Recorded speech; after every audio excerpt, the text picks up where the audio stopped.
Hi guys, and welcome to RCC Adventures. Now today, I'm just going to give you a little bit of an update really on Betty. So, show you what's going on. So yeah, I'm just going to zoom out a bit. You can see it's a little bit windy. If we grab hold of that cover for a second.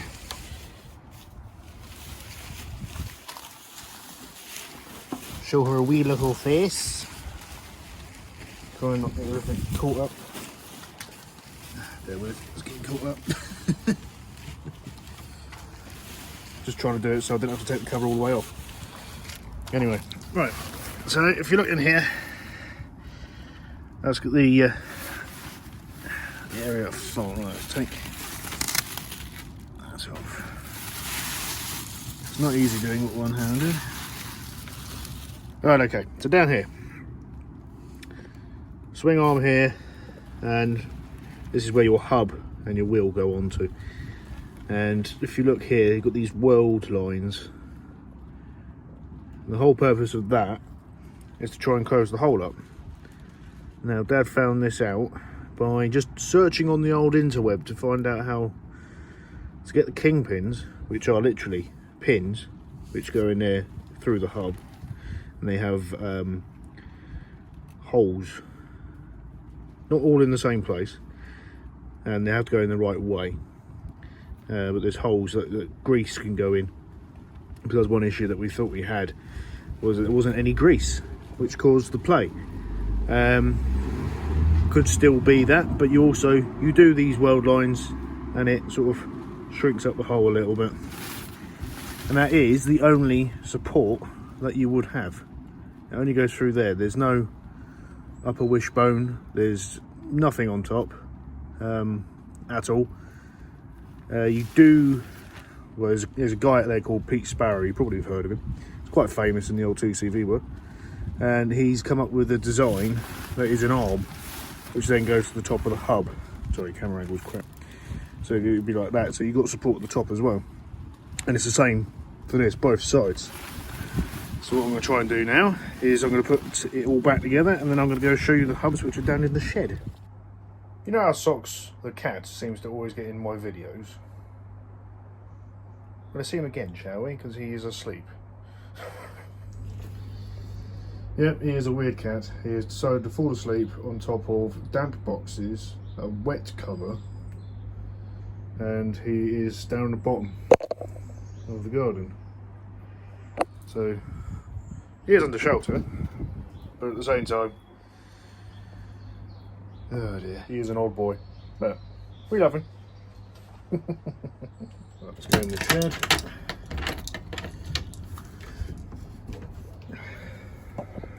Zoom out a little bit. Oh look, 2 CV doors. It's always good to have spares. Now this is our shed. Just going to turn the light on. Manner of things that we have. Right, these are the hubs down here. So yeah, drive shaft obviously goes through there, and then kingpins go through these little bits here. Grease nipple. Now I don't know if the kingpins are actually down here. They're probably in the car itself. But yeah, it goes into the hub bit. The hubs go on top of the swing arm, which goes there, and the kingpins go all the way through, and that is your only support. Now we don't know if it's going to fix the problem or what. Right, okay, for the next bit, Dad is going to show you how to remove and put in new bearings, but we completely forgot to turn the radio off, so I can't use the sound. So I'm going to be using a voiceover instead. So in this bit, he's using a bolt socket, which I think is about 21, 17mm nuts and 17mm spanners, and he's doing this because the tool itself that you use to take the bearings out is quite expensive. But as you can see with the socket there, the bearing will go into that because there's a lovely void. So using one spanner as a locking tool and using the other one to wind, you can slowly get the bearing out, doing it nice and gently, and it slowly comes out quite nicely. As he's demonstrating there, that's how the bearing would come out into the socket.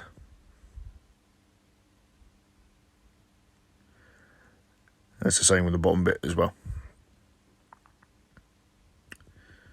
And then the next bit, he will show you using a different size bolt, how to put the new bearing in, because you don't need the socket anymore, so you don't need a long bolt.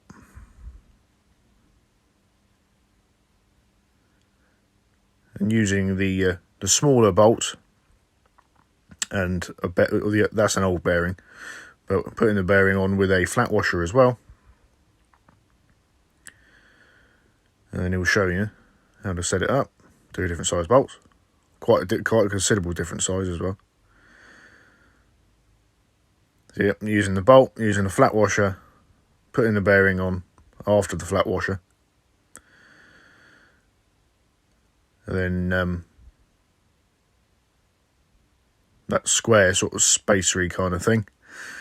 Washer doobree, use that on the other side, and then you just keep winding it in. And now we can actually go back to the noise. The new bushes as well, which I haven't got one here to show, but they've got, if you look at these ones, there's not much of a, there's a tiny little chamfer there at the end. The newer ones, it's a bigger chamfer.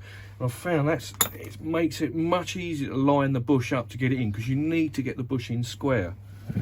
And it was so much easier with the taper. But you just got to make sure and look online. I mean, if you look at there, it looks like as if it's at an angle. Well, it should be at an angle because the pin's not parallel to the body there. But once you've got it all lined up, again, it's using the spanners and then locking it with one. I'll do it, I'm left-handed, so I do it this way round. But that would lock it, and then you wind it in. And you keep winding it in, keeping an eye on how the bush is going in. I also oiled it as well.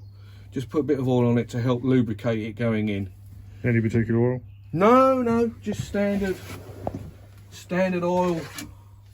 I probably got it, it's engine oil of whatever kind. Thicker stuff, so I would say it's probably something like classic car 2050 or something like that.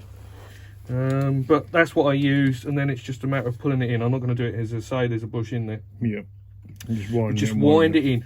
What you need to make sure, let me just wind this off now, get it out, because you've got to have the bushes flush on one of the surfaces, and I'll show you. And working it out, and I make mistakes because I put the pins in the wrong way round previously. Right, what we've got to look at is that you need the bush flush with that surface. You see it's flush there, and that surface. Yeah. So as long as they're flush with them, nice and flush, which when you're clamping it in using a flat washer, it automatically, it won't go any further once it's flush. And that's really it to change the bushes. And then the pin, I haven't got one here with me, but you'll see it when I'm fitting the pin in. When I'm fitting the hub to the car, I'll show you to make sure which way the pin goes round, because one end of the pin, you've got the holes, the grease holes are parallel with each other. And that's the top. At the bottom end, they're staggered. And I got them the wrong way round, which means they weren't greasing the bushes properly. Yeah. Right, okay, now it's time to start fitting. Excellent. Well, the hubs are now on, and they seem to be a lot tighter, which is good.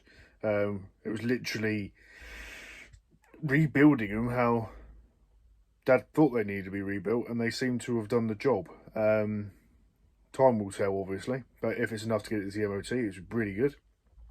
Yeah. So he literally has, well, he's put in new bearings, he's put in the kingpins in the correct way this time. Sorry. Yeah, so he's put in the kingpins the correct time. What else did he do? I knew like the thicker washers to pack it out as well. And it's literally, you can't turn it by hand. You have to use a spanner to even try and get it to move. So it's a lot tighter, which is good. And there's no play, which is the big issue that we had before.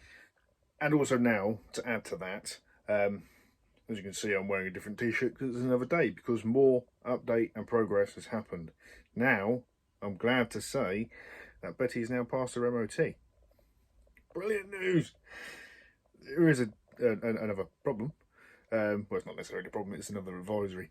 But because all that work's been done, they've now discovered that the steering rack itself, it has a bit of play in it. But it's only when there's no weight on the wheels. So it's only an advisory, which is good. But we now have an MOT on Betty, and she's going to be used a lot more this year. Obviously when the weather improves. But yeah, so now what I'm going to do, as what I've said before, is a bit more of the update, and now I'm going to show you a bit more of the pictures that we took, because there was a lot of pictures. There was also obviously footage as well, but mostly pictures. And so here we go.